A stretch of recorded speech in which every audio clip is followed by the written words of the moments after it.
तो शहर की सरकार चुनने के लिए मतदाता जो है अपने मताधिकार का प्रयोग करने के लिए पहुंच रहे हैं। तमाम उनके अपने मुद्दे हैं जिसको लेकर वोट डाले जा रहे हैं। फिलहाल इस बीच हमारे साथ कई मेहमान चर्चा करने के लिए जुड़ रहे हैं। मेहमानों से परिचय करा देते। बीजेपी के प्रवक्ता हमारे साथ विधु रावल जी जुड़ रहे हैं, कांग्रेस प्रवक्ता कमल हांडा जी हमारे साथ जुड़ रहे हैं और रजत पजेंटा जी इनेलो से हमारे साथ इस वक्त चर्चा में शामिल हो रही हैं। आप सभी का बहुत बहुत स्वागत है चर्चा में शामिल होने के लिए। सबसे पहले विधु रावल जी आपके पास आते हुए, चूंकि इस वक्त ईवीएम मशीनों की खराबी को लेकर तमाम खबरें सामने आ रही हैं, ऐसे में जो मतदाता हैं वो परेशान हैं और कहीं ना कहीं अब विपक्ष को भी एक मौका मिल जाएगा आप ईवीएम को लेकर, चूंकि जगह जगह इस वक्त ईवीएम मशीनें खराब होने की जानकारी मिल रही है। अभी हमने थोड़ी देर पहले फरीदाबाद की तस्वीरें दिखाई वार्ड नंबर 15 की।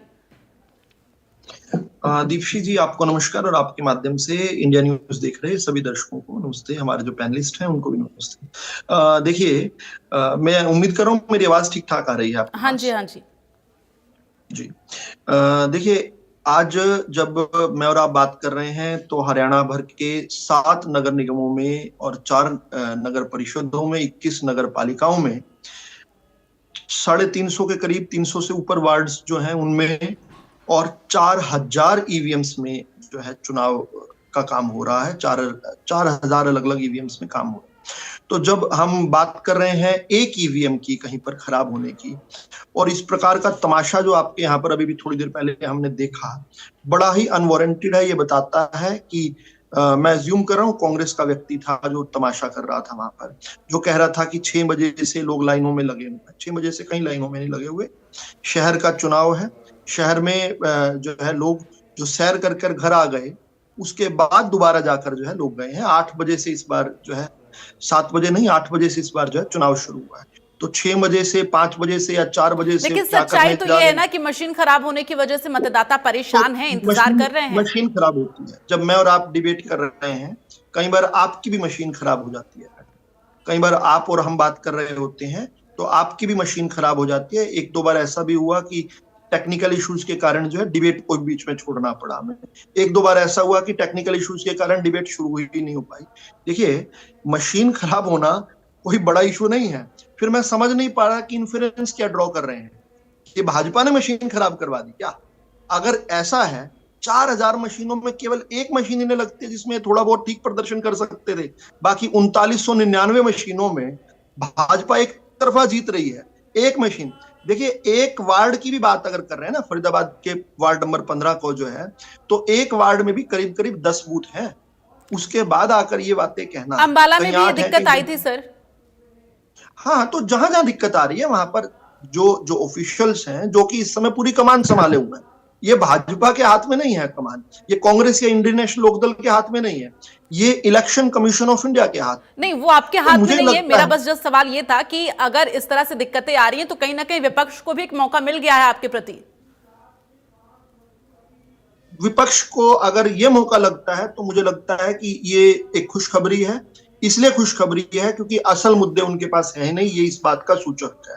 मुझे जल्दी से अपनी बात कहने दीजिए क्योंकि आपने लगातार सवाल पूछे। ईवीएम को लेकर मैं डक नहीं करता हूं कोई सवाल, मैं इसलिए सीधा सवालों पर उत्तर दिया। अब मुझे केवल जो है 1 मिनट के अंदर अपनी बात कहनी। देखिए, देश की जनता जानती है कि प्रोग्रेस जो है, जो विकास है, वो केवल और केवल भारतीय जनता पार्टी कर सकती है। केवल भारतीय जनता पार्टी का पास ही विकास के मॉडल हैं और हमारे मॉडलों की चिंता होती है। जिस पार्टी ने हिंदुस्तान के 70 साल बर्बाद किए, उनकी प्रवक्ता से आज आप पूछकर बता दीजिएगा इन 70 सालों में कोई एक विकास का मॉडल बता दें।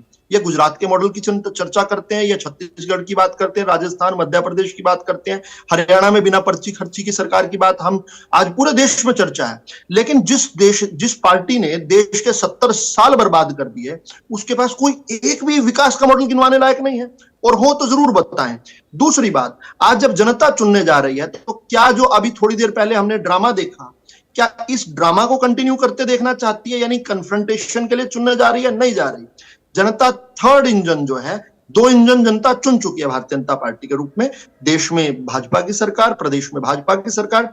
अब जो तीसरा इंजन है, क्या वो इस प्रकार के रोज के झगड़े, जबरदस्ती के झगड़े देखना चाहती है या विकास करना चाहती है? ये बड़ा सुंदर एक चित्रण जो है आपने डिबेट के शुरू में हमें दिखा दिया, और जनता और आपके दर्शक अच्छे से देख रहे होंगे कि अगर आप कांग्रेस या अन्य किसी पार्टी को चुनते हैं या किसी इंडिपेंडेंट को चुनते हैं तो आपको यह मिलेगा जो थोड़ी देर पहले आपने देखा। समाधान केवल और केवल भारतीय जनता पार्टी के पास है, इसलिए भी क्योंकि हम देश में और प्रदेश में हरियाणा की जनता ने, देश की जनता ने हमें अपने सिर आंखों पर बिठाया, ठीक अपने है दिल विदु में जी, मैं बसाया। आपके पास आऊंगी। मैं एक एक कमेंट पहले सबसे लेना चाहूंगी। आज की चर्चा की शुरुआत जब हुई, कमल हांडा जी, मैं आपके पास आते हुए, चूंकि देखिए लगातार तमाम बड़े सवाल विदु जी ने किए हैं और इसका जवाब मैं आपसे चाहूंगी, चूंकि जिस तरह से अभी फरीदाबाद की तस्वीरें सामने आई उसको लेकर विदु जी ने सीधा आरोप ये लगाया है कि कांग्रेस के लोग थे जो इस तरह की तस्वीरें सामने आई हैं। क्या कहेंगी आप? और आज के चुनाव को लेकर, चूंकि ईवीएम मशीन को लेकर पहले ही कांग्रेस ये आपत्ति जता रही थी कि ईवीएम के जरिए चुनाव ना हो। मैडम, आपको नमस्कार। आपका चैनल देखने वालों को भी मेरा सादर नमस्कार। मैं ये हैरान हूं। मैं पहले तो सबसे एक बात कहना चाहूंगी कि मैं विधु रावल के बीच में नहीं बोली थी, वो बीच में ना बोले, क्योंकि उसकी बड़ी खराब आदत है। वो बीच में आप बदतमीजी मत कीजिए, आप अपनी बात बोलिए, आप बदतमीजी मत कीजिए। शब्दों की मर्यादा प्लीज आप सभी लोगों से मेरी रिक्वेस्ट है, शब्दों की मर्यादा आप सभी लोग बनाए रखें और एक सफल जो है चर्चा होने दीजिए। अपने चरित्र और अपने संस्कार मत दिखाइए। ये शुरू में ही अपने मत दिखाइए अपने संस्कार, आप बात रखिए अपनी। विदु जी रिक्वेस्ट है मेरी आपसे, प्लीज। Not even addressable. नहीं सुनता। नहीं, कमल जी आप भी शब्दों की मर्यादा रखिएगा। बदतमीजी कर रही है,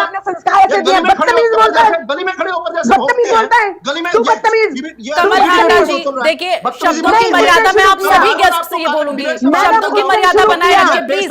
आप सभी लोगों को ऑडियो मुझे डाउन करना पड़ेगा। जाएंगी और यहाँ पर बैठकर बदतमीजी करती रहेंगी। आपको किसने कहा मेरे को प्रवोक करने के लिए? मैं आपको आपका नाम तक लेना पसंद नहीं करता। आप यहाँ डिबेट के क्यों मेरा नाम? ठीक है, मैं आप दोनों लोगों को रोक रही हूँ। आप दोनों लोगों का ऑडियो डाउन करवाते हुए ब्रेकिंग सेंटर से हमारी सहयोगी सीमा जुड़ी हुई हैं। सीमा, ओवर टू यू। इस वक्त की बड़ी अपडेट दे दें, वोटिंग प्रक्रिया लगातार जारी है और इस बीच इस वक्त की बड़ी खबर सामने आ रही है। अहम खबर इस वक्त की आपको बता दें तो तमाम दर्शकों को इस वक्त की बड़ी जानकारी वोटिंग से जुड़ी हुई बता दें। रादौर से बड़ी खबर, मतदान को लेकर के लोगों में खासा उत्साह नजर आ रहा। निर्वाचन अधिकारी ने मतदान केंद्रों का निरीक्षण किया है। तो इस वक्त की बड़ी खबर, 14 वार्डों में पार्षद पद के लिए 36 उम्मीदवार, चेयरमैन पद के लिए 5 उम्मीदवार चुनावी मैदान में। तो शहर की सरकार चुनने के लिए मतदाताओं में खासा उत्साह है और इसी बीच ये बड़ी जानकारी आपको दे दे, जहां मतदान को लेकर के लोगों में उत्साह। निर्वाचन अधिकारी ने मतदान केंद्रों का निरीक्षण किया है। तो ये बड़ी जानकारी आपको दे दे, इस वक्त की 14 वार्डों में पार्षद पद के लिए मतदान, चेयरमैन पद के लिए 5 उम्मीदवार चुनावी मैदान में है। तो ये बड़ी जानकारी आपको दे दें, जहां चुनावी मैदान में यहां पर लगातार वोटिंग की प्रक्रिया जारी। 5 नगर परिषद के लिए कुल 27 प्रत्याशी अध्यक्ष पद की दौड़ में हैं। 23 नगर पालिका अध्यक्ष पद के लिए कुल 151 प्रत्याशी किस्मत आजमा रहे हैं। मतदान के लिए शराब बिक्री पर पूरी तरह से रोक लगी हुई है। वहीं आपको बता दें, नियमों का उल्लंघन किसी प्रकार से ना हो, इस पर खासा फोकस यहाँ पर चुनाव आयोग के द्वारा। तो वहीं हरियाणा में 9 नगर निगम समेत 40 निकायों के लिए वोटिंग शुरू हो गई है। हिसार फरीदाबाद में वोटिंग को लेकर के उत्साह है। देखिए, सुबह 8 बजे से वोटिंग प्रक्रिया लगातार जारी है फरीदाबाद में। वहीं आपको बता दें, 10 बजे तक मात्र 2.9% मतदान हुआ है। तो ये वोट परसेंटेज आपको बता रहे हैं इस वक्त की बड़ी जानकारी। फरीदाबाद में मतदान प्रक्रिया काफी धीमी चल रही है। 10 बजे तक मात्र 2.9% हुआ है मतदान। अभी तक 14,70,000 से आपको बता दें कि वोट जो है वो पड़ा है। वहीं 10,000 आपको बता दें कि 10 बजे तक 2.9% वोटिंग हुई है। तो फरीदाबाद में मतदान काफ़ी ज़्यादा धीरे गति है इसकी, जहां पर 10 बजे तक मात्र 2.9% हुआ है मतदान। फरीदाबाद से बड़ी अपडेट बता रहे हैं दीपसी, जहां पर देखिए जो मतदान की संख्या है, प्रतिशत है, वो काफ़ी ज़्यादा कम है। सुबह 10 बज चुके हैं और 10 बजे तक मात्र 2.9% मतदान हुआ है। खैर अभी उम्मीद जरूर जाहिर की जा रही है कि इसके बाद परसेंटेज जरूर बढ़ते नजर आएंगे, लेकिन 10 बजे तक जो आंकड़ा नजर आया, क्योंकि अक्सर देखा जाता है, इससे पहले भी अगर देखा जाए, सर्वे देखा जाए तो हमेशा सुबह के समय पे ज्यादा वोट डालते हैं और ऐसे में क्योंकि ये शहर की सरकार चुनने का समय है। चलिए सीमा बनी रही हमारे साथ, आगे भी जो तमाम बड़ी खबरें होंगी वो आपके जरिए दर्शकों तक पहुंचाएंगे। हमारे साथ जो तमाम पैनल मौजूद हैं उनसे एक बार उनका रुख करते हुए कमल हांडा जी, आप अपनी बात जो है, तो फिलहाल अभी कमल जी का जो संपर्क है वो हमसे टूट गया है, लेकिन इस बीच आपको बता दें कि लगातार निकाय चुनाव को लेकर वोटिंग जारी है और फिलहाल 10 बजे तक में 2% ही मतदान हो पाया है। इस बीच फरीदाबाद में हमारे सहयोगी जो हैं लोगों से खास बातचीत की है, उनसे जानने की कोशिश की किस तरह का उत्साह है, क्या कुछ उनके मुद्दे हैं, देखिए। शहर की सरकार चुनने के लिए आज आम लोगों के लिए, मतदाताओं के लिए महत्वपूर्ण दिन है और इसके लिए आज सुबह ठीक 8 बजे से मतदान शुरू हो चुका है। हम बात कर रहे हैं फरीदाबाद नगर निगम की, जहां तमाम लोग मतदान करने के लिए सुबह से ही निकलना शुरू हो चुके हैं और देखेंगे आप तो यहाँ देखिए लंबी लाइनें सुबह से ही शुरू हो गई थी और इसकी तस्वीर आप साफ तौर से देख सकते हैं कि शहर के विकास के लिए लोगों में भी उत्साह दिखाई दे रहा है और इसी उत्साह के चलते तमाम लोग वोट करने के लिए यहाँ पहुंचे हैं और साफ तौर से देखेंगे तो लंबी लाइनों में यहाँ लोग लगे हुए हैं और तमाम जो लोकल मुद्दे थे जहन में, उन मुद्दों को जहन में रखते हुए ये मतदान करने के लिए पहुंचे हैं। चाहे बिजली सड़क की बात करें, चाहे पानी की बात करें, सीवर की, चूंकि तमाम लोगों का इस चुनाव प्रचार के दौरान भी मुद्दे यही रहे कि टूटी सड़कें, गड्ढों से निकलना, पानी पीने का स्वच्छ पानी न मिलना और सीवर की जो समस्या थी, वो ऐसे तमाम लोकल मुद्दे थे जिनको लेकर आप वोट कास्ट करने के लिए तमाम लोग पहुंचे। बात करेंगे आपसे, क्या चल रहा है जहन में, मतदान करने के लिए पहुंचे हैं, क्या मुद्दे हैं दिमाग में? चल रहा है ठीक है, सब कुछ बढ़िया है, ठीक है। सड़कें ठीक अच्छी मिली आपको? हाँ ठीक ही है। पानी नहीं मिल रहा। पानी नहीं मिला तो पानी है एक दिमाग में कि हाँ मतदान करें, जो हमारा वो जीतेगा वो पानी की व्यवस्था कराएगा? हाँ करेगा। आपको क्या लग रहा है? पानी, रोड और सीवर की समस्या रही है, समस्या रही है। अब उम्मीद है कि जब शहर की सरकार बन जाएगी तो ये दिक्कत बनेगा, उससे उम्मीद होनी चाहिए कि वो करना चाहिए, उसे काम होना चाहिए। पीछे ये तमाम मुद्दे रहे, अब लगता है आपको कि अब आगे तेज गति से काम होंगे? हाँ जी, बढ़िया काम होंगे। सीवर लाइन ये सबके चाहिए, ये जरूरी है। पानी है, पानी लाइट है, सड़क है, नाली हैं, ये मच्छर वगैरह हो रहे हैं। गंदगी एक बड़ा मुद्दा रहा, साफ सफाई नहीं रही, सफाई नहीं रही है। तो अब लगता है आपको सफाई होगी शहर की? अब हो सकती है सफाई, उम्मीद है, पूरी उम्मीद है जी। अब तक तो सरकार से छोटी सरकार थी भी नहीं, 3 साल इंतजार करना पड़ा लोगों को, चुनाव समय पर नहीं हुए। हाँ बहुत बढ़िया, अच्छी बात है साहब। इस चीज में साफ सफाई आप बरतेंगे तो अच्छी बात है, सबके लिए सुविधा अच्छी बात है। यानी कि अब जिम्मेदार जब चुन लोगे आप तो जिम्मेदारों से कहने के हक भी रखोगे, हकदार होंगे? बिल्कुल हकदार होंगे जी, वोट दे रहे हैं तो हकदार भी होंगे। देखिए ये लोकतंत्र की खूबसूरती है कि वोट अगर दे रहे हैं तो अपने अधिकारों को भी मतदाता समझता है कि जो जिस जनप्रतिनिधि को वो चुनकर भेज रहे हैं उससे उसके सामने समस्याएं रख सकते हैं। और उम्मीद तमाम मतदाताओं को यही है कि अब उनके जब छोटी सरकार चुन ली जाएगी तो मतदान करने के बाद में और वो तमाम मुद्दे उनके दूर होंगे और लोगों के जनप्रतिनिधियों के सामने अपनी समस्याओं को रख सकेंगे। तो ये सेक्टर 2 में फिलहाल हम हैं, जहाँ मतदान के लिए लोगों की लाइन लग रही है। मैं दूसरी तरफ, दूसरे बूथ की तरफ भी अगर तस्वीरों में दिखाऊं तो यहाँ भी बाकायदा मतदान करते हुए लोग दिखेंगे। महिलाएं भी पहुंची हैं, महिलाएं लाइन में लगी हुई हैं। यहाँ आप देखेंगे तो ये जो पोलिंग एजेंट बनाए गए हैं प्रत्याशियों की तरफ से, उनको यहाँ बिठाया गया है। हालांकि ये बाहर बैठे हैं और मतदान केंद्र अंदर है, मतदान अंदर हो रहा है। ये तस्वीरों में आप देखिए तो यहाँ लोग जो मतदाता हैं मतदान करते हुए दिखाई देंगे। और ये मैं अगर दूसरी जो तस्वीर आपको दिखा रहा था, महिलाओं की लाइनें यहाँ शुरू हो चुकी हैं, लंबी लाइनें हैं महिलाओं की भी, मतदान करने के लिए यहाँ पहुंचे हैं। आप क्या कहेंगे, मतदान करने पहुंचे आप या आप भी कोई एजेंट हैं यहाँ?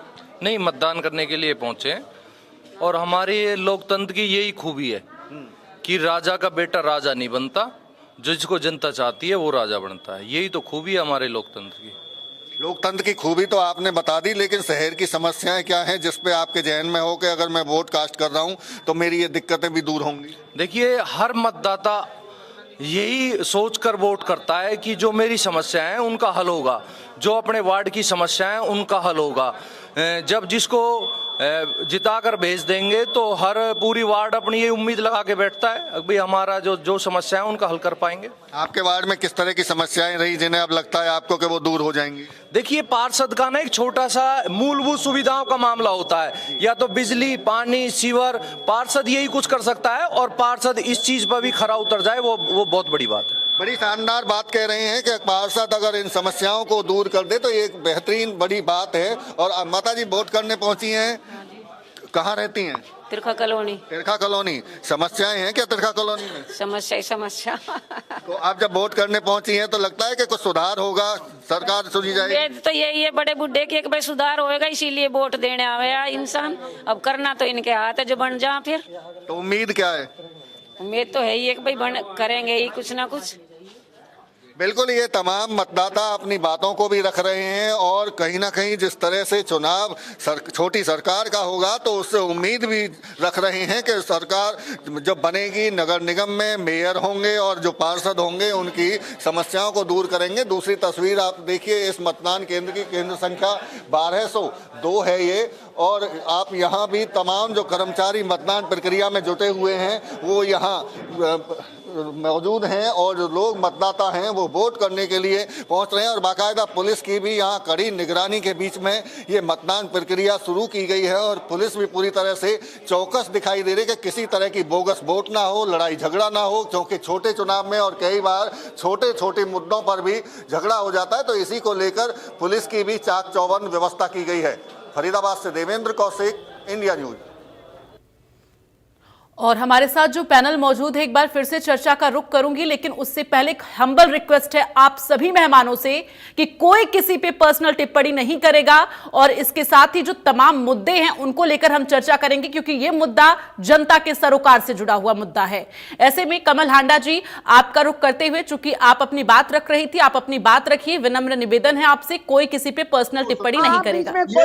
अमर्यादित महिला गालियां निकाल रही थी अभी, आपने रिकॉर्ड किया इसकी गालियां, एक भक्ति देखिए विधु रावल जी, आपसे भी रिक्वेस्ट है कि प्लीज नहीं बिल्कुल आप कोई पर्सनल कमेंट कोई मत करिए प्लीज। जो पहले हुआ उसके बाद अब फिर से चर्चा की शुरुआत हम कर रहे हैं, तो एक देखिए आप सभी लोगों से रिक्वेस्ट है, इस तरह से मत करिए प्लीज। कमल हांडा जी, आप अपनी बात रखिए। तुरंत बाहर निकालो, ये पागल खाने के लायक है, ये डिबेट के लायक नहीं है बिल्कुल भी। इसको बाहर निकालो, इसको बाहर निकालो। सारे तुमसे परेशान हैं, इसमें कोई सारे कॉम्प्रोमाइज तुमसे नहीं है। परेशान हैं, सारे प्रवक्ता तुमसे परेशान हैं, सारे प्रवक्ता तुमसे दुखी हैं। ये अपने परिवार के घटिया और गंदे शब्द। देखिए फिर मुझे चर्चा रोकनी पड़ेगी आप लोग अगर ऐसे पर्सनल कमेंट करेंगे, क्योंकि मैं ऐसे शब्द अपने चैनल पे तो नहीं चला सकती ना। मैं डिबेट छोड़ रही बाहर हूँ, निकालो, दीप्ति जी इसको मैं बाहर डिबेट निकालो छोड़ रही हूँ, ये बोलने नहीं देगा। ये सभ्य सभा में बैठने लायक नहीं है। कमल हांडा जी, ये नहीं बोलने देगा। झांकी है। ठीक है, मैं आप सभी लोगों को रोकते हुए ब्रेकिंग सेंटर का रुख करूंगी। हमारी सहयोगी सीमा लगातार वहां से बनी है। सीमा, ओवर टू यू। बिल्कुल दीप्ति, और इसी बीच बड़ी जानकारी सामने आ रही है। इस वक्त की बड़ी खबर आपको बता दें, जहां मतदान प्रक्रिया लगातार जारी है फरीदाबाद का। इससे पहले हमने वोट परसेंटेज आपको बताया कि इस प्रकार से वहां पर धीमी गति से वोट जारी है, लेकिन इसी बीच कैथल से देखिए दीप्ति, बड़ी जानकारी सामने आ रही है, जहां पर स्याही लगा करके छेड़छाड़ का आरोप है। ईवीएम से छेड़छाड़ का यह आरोप है। ईवीएम के पहले बटन पर स्याही लगाने का आरोप सामने आया है। पोलिंग एजेंट और आजाद प्रत्याशी संतोष शर्मा के द्वारा जो है, तो इस वक्त ये बड़ी जानकारी सामने आ रही है कैथल से। सिवन में ईवीएम के बटन पर छेड़छाड़ का आरोप है।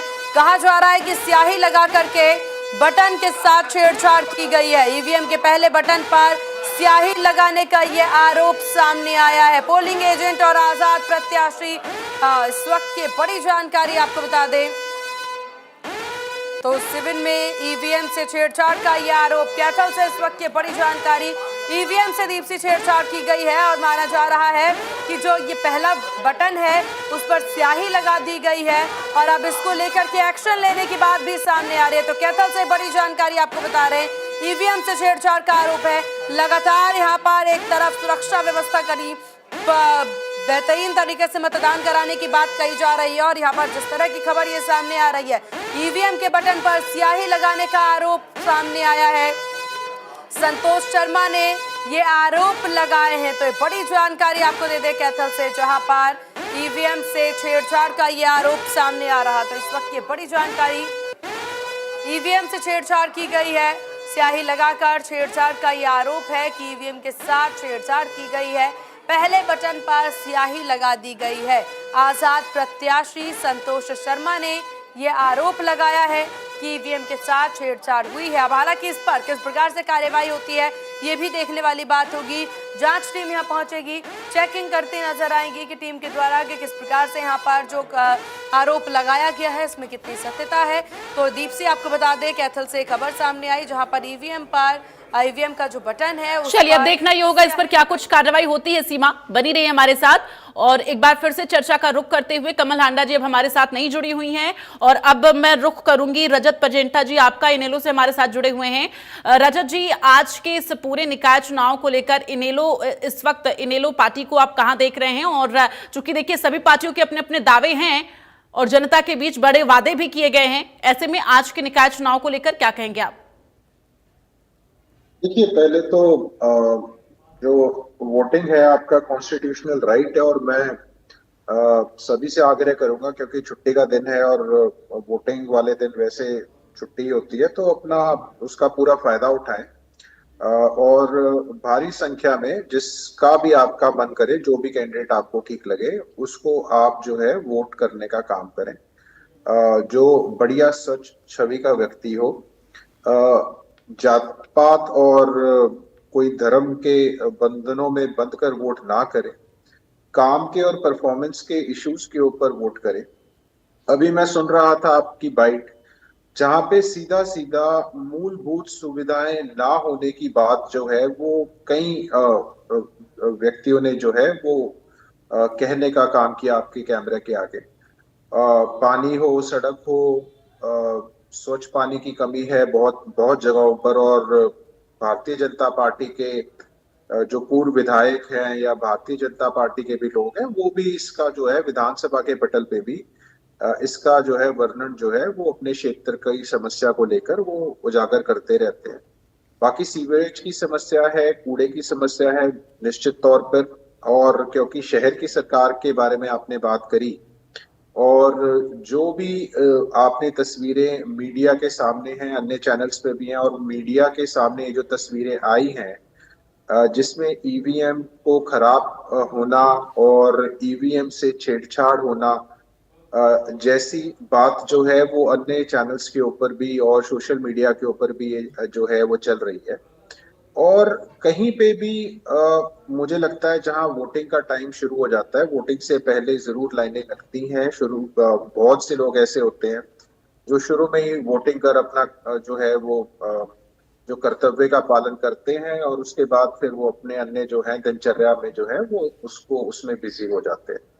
अगर 1 मिनट के लिए भी टेक्नोलॉजी की वजह से, मशीन की वजह से उसके ऊपर भरोसा आप इतने डिपेंडेंट हो जाओ, तो अगर उसकी वजह से कहीं आपका भी अगर शो जो एक निर्धारित समय पे आना है और वो न्यूज है वो ना जनता तक पहुंच जाए, वो भी बड़ा चिंता का विषय है कि हम टेक्नोलॉजी पे इतने डिपेंडेंट हो गए कि जो हमारा कॉन्स्टिट्यूशनल राइट है उसमें 1 मिनट का भी विलंब जो है वो किसी भी कारण की वजह से, चाहे कोई बटन नहीं दब रहा, ईवीएम खराब है, रिप्लेसमेंट ईवीएम की बजाय उसे वहां ठीक करने की खबरें आ रही हैं, लोग ठीक कर रहे हैं उसको, ये बड़ा चिंता का विषय है। इसके अंदर हमारे को ये बोल देना कि चैनल कोई मीडिया कोई ड्रामा दिखा रहा है, देखिए वो बात गलत है।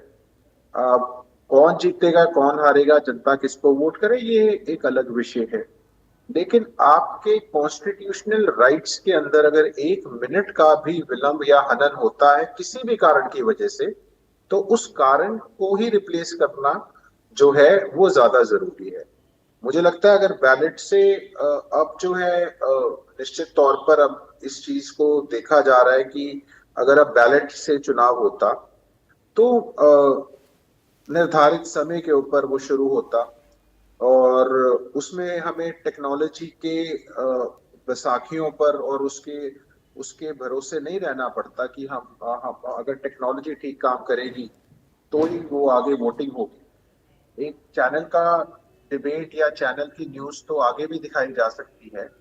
आपकी न्यूज अगर आज पूरा दिन नहीं चली तो वो रात को भी चल सकती है, लेकिन रात को वोटिंग नहीं हो सकती। तो ये कहना गलत है कि ये उदाहरण भी गलत है। मैं इस उदाहरण से सहमत नहीं हूँ कि अगर कोई टेक्निकल इश्यूज की वजह से कोई चीज नहीं हो पाती है तो उसका समाधान जरूरी है। ये समस्याएं पहले भी आ चुकी हैं और इन समस्याओं को पहले से तैयारी क्यों नहीं थी इलेक्शन कमीशन की। मैंने जैसे रिप्लेसमेंट ईवीएम का भी जिक्र किया, कई जगहों पे छेड़छाड़ की आप खबरें बता रहे हैं, कई बटन जो है वो नहीं प्रेस हो रहे हैं। तो शहर की सरकार थी, पहले भी निकाय चुनाव जो है उत्तराखंड में भी हो चुके हैं ईवी बैलेट के ऊपर। और जब कोई पार्टी की वोट जो है, जो पार्टी की तैयारी है, तो चाहे वो ईवीएम से करा लीजिए चाहे उसको बैलेट से करा लीजिए, वो वोट उतने ही निकलेंगे। तो यानी कि आप भी इस बात से वाकिफ हैं और आप भी इस बात से अग्री करते हैं कि बैलेट पेपर से होना चाहिए था निकाय चुनाव? हाँ, देखिए जैसे आप बता रहे हैं, जो खबरें आप दिखा रहे हैं, तो मुझे लगता है कि एक व्यक्ति का भी, एक वार्ड की बात नहीं है, कितने पोलिंग बूथ बने उसकी बात नहीं है। अगर एक व्यक्ति के भी जो हमारे संविधान ने उसको अधिकार दिए हैं, जो उसके कॉन्स्टिट्यूशनल राइट्स हैं, अगर एक व्यक्ति भी वोट डालने में एक बूथ के ऊपर भी अगर कोई ऐसा विलंब आता है तो मुझे लगता है ये उसके जो है मौलिक अधिकारों का हनन है। और ये सुनिश्चित करना इलेक्शन कमीशन का काम है, क्योंकि छोटी सरकार है, पंचायतों के चुनाव हो, शहर की, गांव की, शहर की सरकार चुननी हो, तो वो हो सकता है, कोई बड़ी बात नहीं है। कोई पूरा हरियाणा लोकसभा विधानसभा के वोटिंग नहीं हो रही है कि पूरे हरियाणा में वोटिंग हो रही हो। तो जैसे कि हमें पता है कि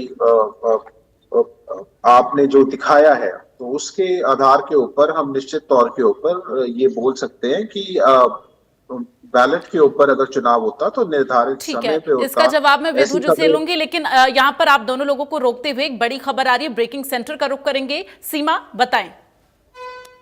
बड़ी जानकारी सामने आ रही है, जहां देखिए सुबह 8 बजे से मतदान प्रक्रिया जारी है और इसी बीच इस वक्त की एक और अहम जानकारी, वोटिंग से जुड़ी हुई इस वक्त की अहम जानकारी आपको दे दें तो इस वक्त की बड़ी खबर सामने आ रही है। निकाय चुनाव के लिए मतदान जारी है। इस वक्त की बड़ी खबर, निकाय चुनाव के लिए मतदान जारी।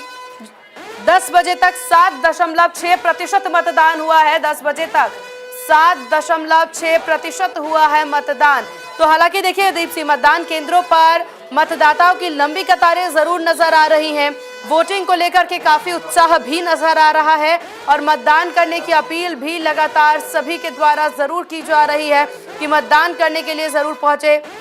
ज्यादा से ज्यादा संख्या में मतदान केंद्रों पर भीड़ इकट्ठा हो, इस पर सबकी निगाहें जरूर टिकी हुई हैं। लेकिन 10 बजे तक जो वोट परसेंटेज यहाँ सामने आए हैं वो आपको हम बता दें, 7.6% मतदान जो है अभी सुबह 10 बजे तक का ये आंकड़ा सामने आया है। निकाय चुनाव के लिए मतदान जारी है, वोटिंग जारी है यहाँ पर और सुबह 8 बजे से वोट डाले जा रहे हैं। इसी बीच सुबह 10 बजे तक के जो आंकड़े निकलकर सामने आए हैं वो हम आपको बता रहे हैं, जहां हरियाणा में 9 नगर निगम समेत यहाँ पर लगातार आपको बता दें कि 40 निकायों के लिए वोटिंग शुरू है।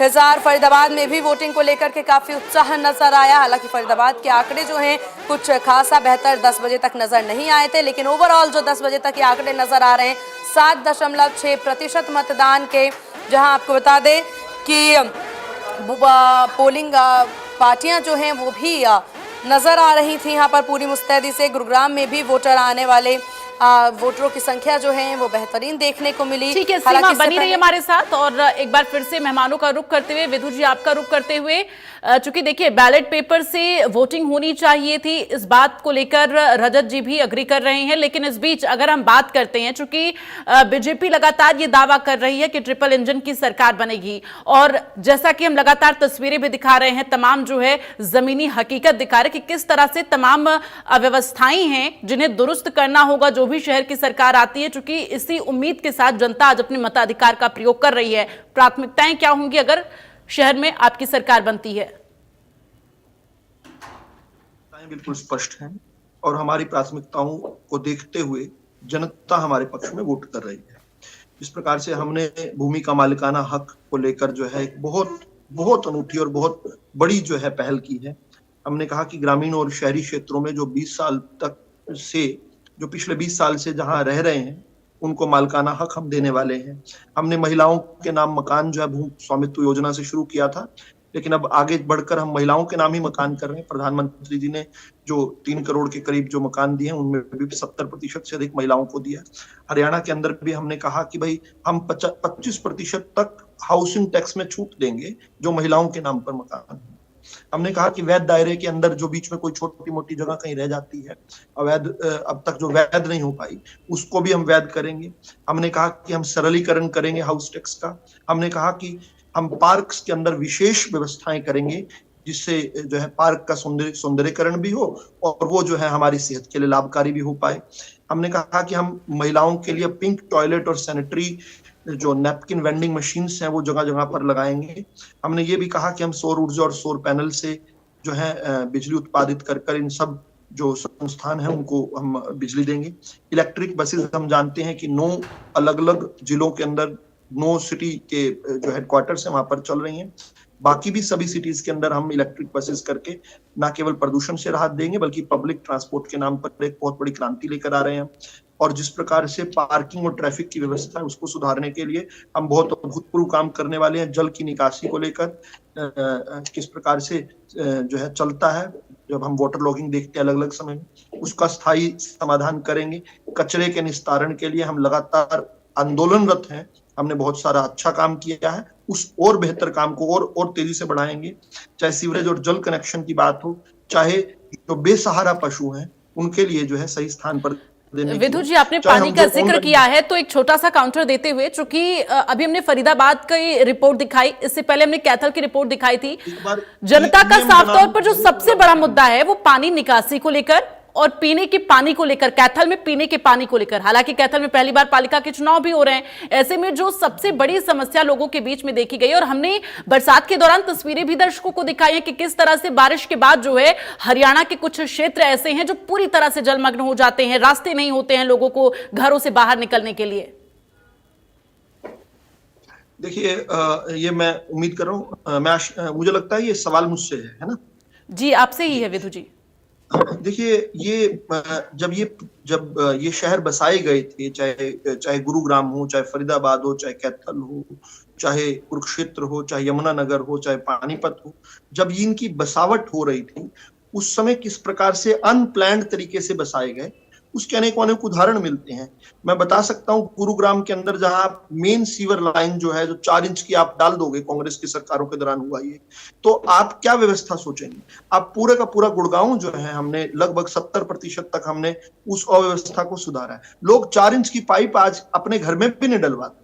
इन्होंने मेन सीवर लाइन जिसमें पूरा गुड़गांव की जो है वो 4 इंच की डलवा रखी। इस प्रकार से जो ढांचागत जो विनाश किया गया, ये मुझे लगता है कि ये एक बड़ा कारण है कि जो अव्यवस्थाएं फैली है। लेकिन हम प्रयास कर इन जो बीत गया, जो कांग्रेस का हमने कुशासन देखना था देख लिया, अब हम उसको सुधार की तरफ बढ़ रहे हैं।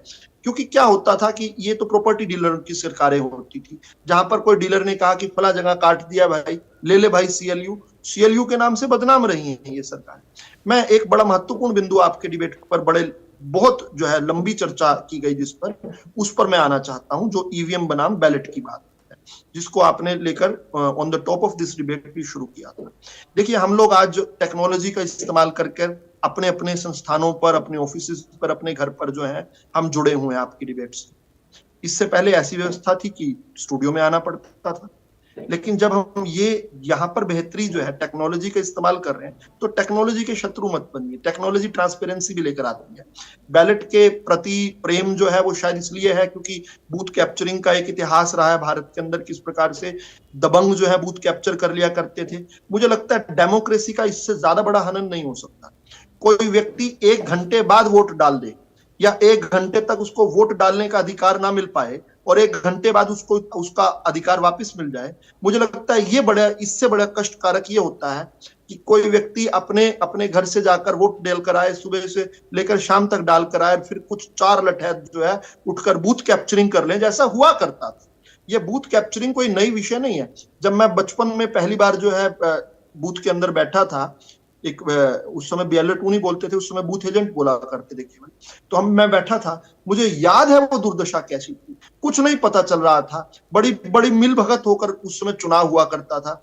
असल में देश के संविधान और देश के लोकतंत्र पर सबसे बड़ा खतरा कब है, जब आप जनमत को अनएक्यूरेटली रिकॉर्ड करते हैं और उसके बाद लठैत आकर बूथ को भी कैप्चर करके ले जाया करते थे। पहली घटना कब की है, बेगूसराय के अंदर 1952 का चुनाव हुआ, 1956 में जो है वहां के जो विधायक थे कांग्रेस के, उनकी मृत्यु हो गई। उसके बाद वहां पर CPM यानी कम्युनिस्ट पार्टी जो थी, CPM नहीं बनी थी तब, एक ही कम्युनिस्ट पार्टी थी, कम्युनिस्ट पार्टी और कांग्रेस के बीच में कांटे का मुकाबला हुआ और वहां पर उपचुनाव के अंदर कांग्रेस ने आरोप लगाया कि बूथ कैप्चरिंग कर कम्युनिस्ट पार्टी के उम्मीदवार चंद्रशेखर जीत गए। अगले साल फिर जो है रेगुलर चुनाव हुआ 1957 में, अगले साल वहां पर खून की नदियां बही बेगूसराय में, इसको आप गूगल कर सकते हैं। इसके बाद से लेकर लगातार जब तक EVM नहीं आया था तब तक बूथ लूटने की, बूथ कैप्चरिंग की, अगर ये रियलिटी नहीं हो, अगर ये विधु रावल कोई पंचतंत्र की कहानी सुना रहा हो तो शायद इसको खारिज कर दीजिए। लेकिन बड़ा विषय क्या है, मुझे लगता है कि अपना हारने का बहाना EVM पर डालना जो है ये एक फैशन बन गया है और ऐसा नहीं कि इसके लिए केवल हम ही लोगों को कटघरे में खड़ा किया जाता है। इंडियन नेशनल लोकदल के एक दो विधायक है, दो में से एक पर जो है कोर्ट तक मामला गया, उन्होंने कहा EVM की काउंटिंग करवाओ। यही जो है इंडियन नेशनल लोकदल और कांग्रेस बीच में वहां उलझी हुई है। जो है रानिया के चुनाव की बात कर रहा हूं मैं, रानिया में आज तक तो हम क्या कर रहे हैं, हम इफेक्टिवली क्या कर रहे हैं, हम डिस्क्रेडिट कर रहे हैं वोटर्स को, जो जाकर इंडियन नेशनल लोकदल के उम्मीदवार अर्जुन चौटाला जी को वोट डालकर आए, हम उन लोगों को डिस्क्रेडिट कर रहे हैं जब हम जानबूझकर एक वेल एंड ट्रूली एक फेयर और स्क्वायरली। चलिए ठीक है विधु जी, मैं आपको रोकूंगी यहाँ पर। एक बड़ी खबर इलेक्शन ब्रेकिंग आ रही है, तो ब्रेकिंग सेंटर का रुख करते हुए हमारी सहयोगी शगुन वहां से जुड़ी हुई है। शगुन, जानकारी दे, क्या कुछ बड़ी खबर है? ये बड़ी खबर इस वक्त की सामने आ रही है। हम लगातार निकाय चुनाव को लेकर बड़ी खबर साझा कर रहे हैं। इस वक्त की ये बड़ी खबर सामने आ रही है, आपको बता दें लगातार यहाँ पर रिकॉर्ड सामने आ रहे हैं। इस वक्त की बड़ी खबर करनाल से सामने आ रही है, जहां निकाय चुनाव के लिए लगातार मतदान जारी है। DSP राजीव कुमार ने निरीक्षण किया है। ये बड़ी जानकारी इस वक्त की हम आपके साथ साझा कर रहे हैं। हर बूथ का DSP ने यहाँ पर निरीक्षण किया है। करनाल से ये बड़ी खबर सामने आ रही है, जहां 2650 बूथों पर 1000 से ज्यादा यहां पर हुए हैं। करनाल से अहम जानकारी, निकाय चुनाव के लिए मतदान बदस्तूर जारी है। DSP राजीव कुमार ने निरीक्षण यहां पर किया है। लगातार निरीक्षण का दौर भी जारी है। हर बूथ का DSP के द्वारा निरीक्षण किया गया है। अहम जानकारी दीप्ति हम आपके साथ साझा कर रहे हैं, जहां 2650 बूथों पर 1000 से ज्यादा पुलिसकर्मी तैनात हैं। सुरक्षा के चाक चौबंद इंतजाम यहां पर किए गए हैं। व्यवस्था पूर्ण है, यानी कि निकाय चुनाव को लेकर जो तैयारी की गई थी वो यहाँ पर उसका लगातार निरीक्षण DSP राजीव कुमार के द्वारा किया जा रहा है। 1000 से ज्यादा पुलिसकर्मी तैनात किए गए हैं। हर बूथ का DSP निरीक्षण कर रहे हैं। 2650 बूथों पर 1000 से ज्यादा पुलिसकर्मी फिलहाल तैनात है। करनाल से ये बड़ी खबर, निकाय चुनाव के लिए मतदान सुबह से जारी है। मतदाता बढ़ चढ़कर वोट देने के लिए मतदान केंद्रों पर पहुंच रहे हैं और DSP भी बदस्तूर निरीक्षण कर रहे हैं। जो तमाम व्यवस्थाएं वहां पर की गई थी, हर बूथ का निरीक्षण उनके द्वारा किया जा रहा है। 2650 बूथों पर 1000 से ज्यादा पुलिसकर्मी तैनात है। सुरक्षा व्यवस्था यहां पर पूर्ण है। दीप्ति, बिल्कुल, तो जिस तरह से लगातार हम तस्वीरें दर्शकों को दिखा रहे हैं कि किस तरह से सुरक्षा के पुख्ता इंतजाम किए गए हैं और इस बीच मतदाता जो है सुरक्षित तरीके से अपने मताधिकार का प्रयोग कर रहे हैं।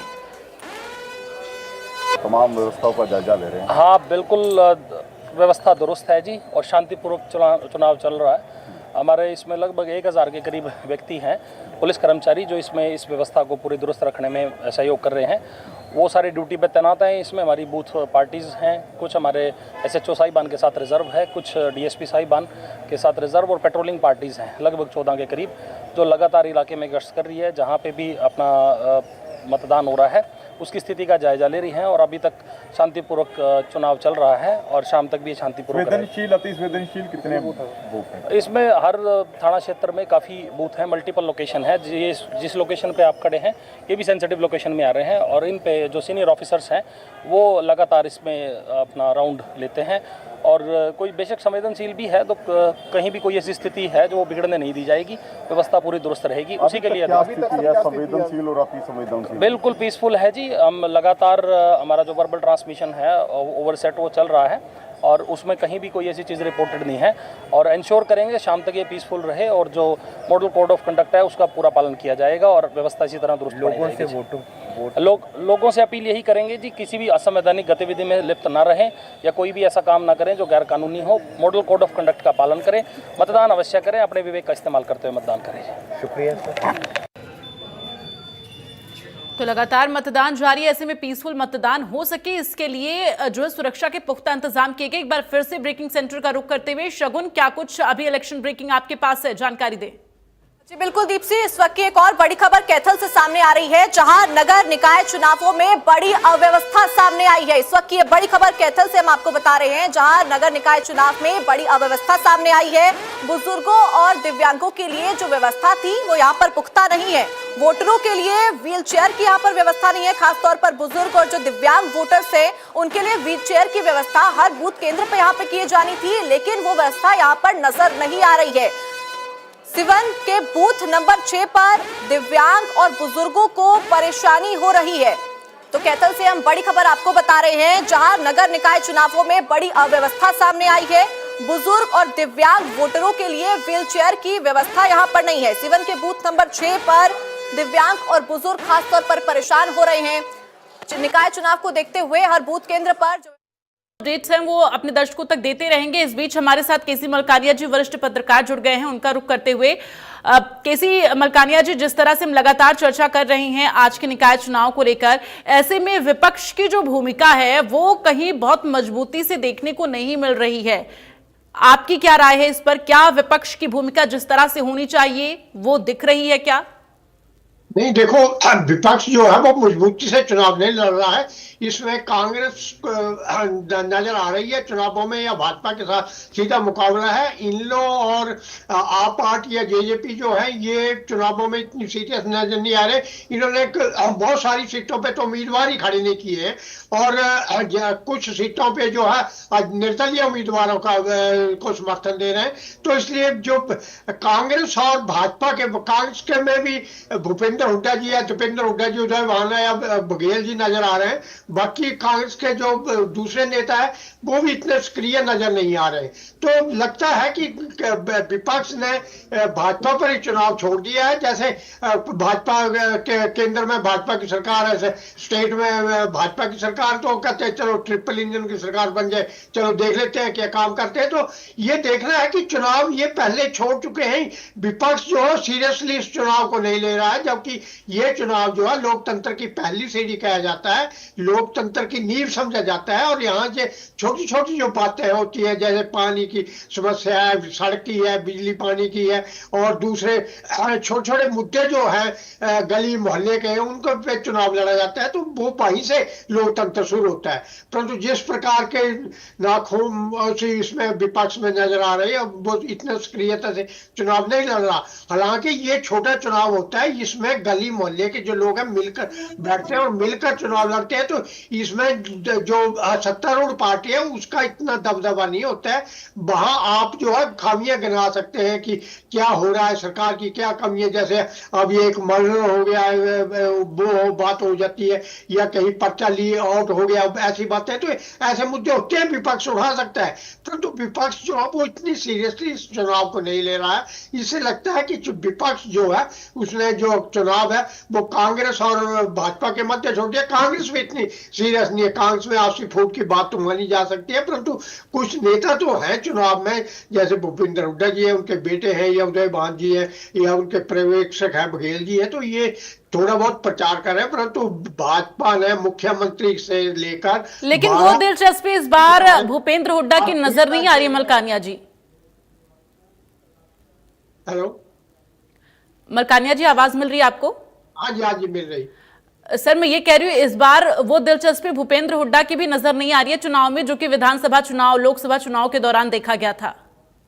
हाँ देखो, हुड्डा जी की जो है वो मजबूरी है, क्योंकि उनको इग्नोर किया जा रहा है हाईकमान की तरफ से भी। और जो विपक्ष के नेता का प्रश्न है, अब विधानसभा सत्र शुरू होने वाला है तो उसका भी नियुक्ति नहीं हो सकती। तो ऐसा लगता था पहले कि जो भूपेंद्र हुड्डा जी चाहेंगे उनको अगर नहीं बनाते हैं तो उनका कोई समर्थक जो है विपक्ष का नेता बनाया जाएगा।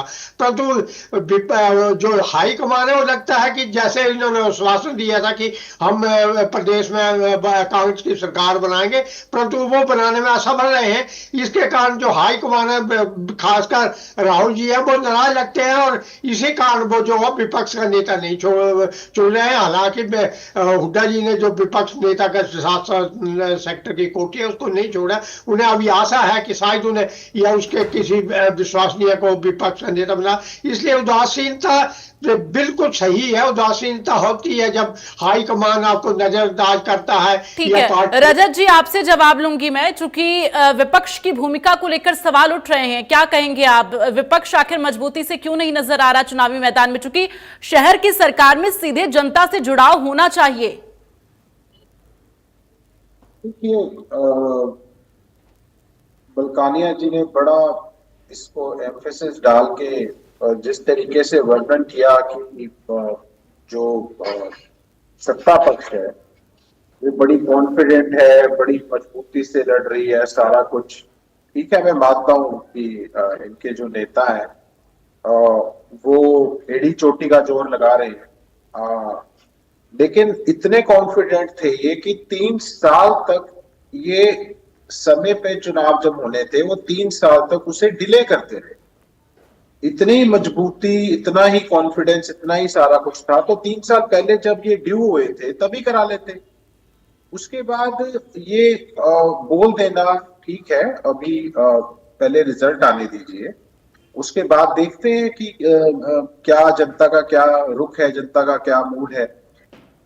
10 साल तक सत्ता में रहने के बाद इतना एम्फेसिस डालना पड़ रहा है इन चीजों के ऊपर कि जो मूलभूत सुविधाएं हैं, चाहे इनके फॉल्टी जो अंडरपास हैं, जो मॉनसून में जहां पानी इतना खड़ा हो जाता है कि लोगों की जान तक चली जाती है, जगह जगह पर जो है सड़कों के कोने के ऊपर कूड़े के ढेर है। गुरुग्राम फरीदाबाद में क्लॉग्ड जो इनका सीवेज सिस्टम है वो पूरी तरीके से चोक्ड है। बहुत जगह क्लॉगिंग है। फरीदाबाद में तो खासकर आपके इतना कूड़ा, पॉलिथीन वगैरह उसमें जमा रहते हैं कि वहां पे बाढ़ की स्थिति बन जाती है और वो गंदा पानी सारा सड़कों पे तैर रहा होता है। तो और ये हाल तो इनका फरीदाबाद तो और गुड़गांव तो ये स्मार्ट सिटीज में भी लेके आने वाले थे, उनका है।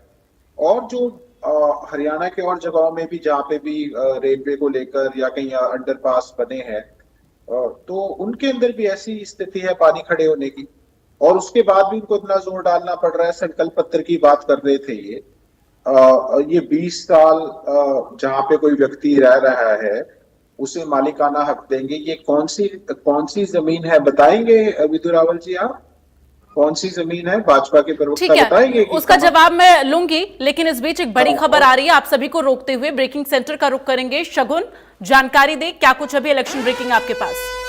जी बिल्कुल दीप्ति, इस वक्त की एक और बड़ी खबर हम आपके साथ साझा करें। निकाय चुनाव को लेकर मतदान यहां पर जारी हो चुका है। इस वक्त की ये बड़ी जानकारी हम आपके साथ साझा कर रहे हैं। लगातार आंकड़े सामने आ रहे हैं जैसे जैसे दिन चढ़ रहा है। अभी तक 8.3% मतदान हो चुका है। निकाय चुनाव के लिए मतदान सुबह से जारी है और वोटिंग प्रतिशत एक बार फिर से सामने आया है, जिसमें अभी तक 8.3% मतदान हो चुका है।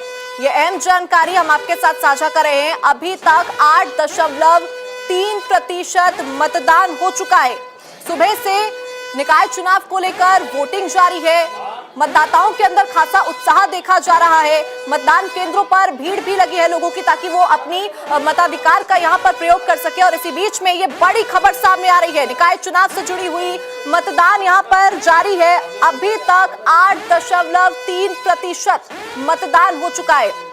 यह अहम जानकारी। निकाय चुनाव के लिए सुबह से मतदान जारी है। मतदान केंद्रों पर वोटर्स अपने मताधिकार का प्रयोग करने के लिए पहुंच रहे हैं और इसी बीच अभी तक 8.3% मतदान हुआ है।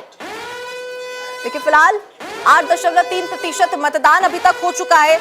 मतदान अभी भी जारी है और इंतजार यही है कि जैसे जैसे दिन चढ़ेगा ये जो आंकड़ा है वो और भी ज्यादा बढ़ता हुआ नजर आएगा, मतदान प्रतिशत बढ़ता हुआ नजर आएगा। लेकिन फिलहाल अपडेट ये निकाय चुनाव से जुड़ा हुआ कि अभी तक 8.3% मतदान हुआ है।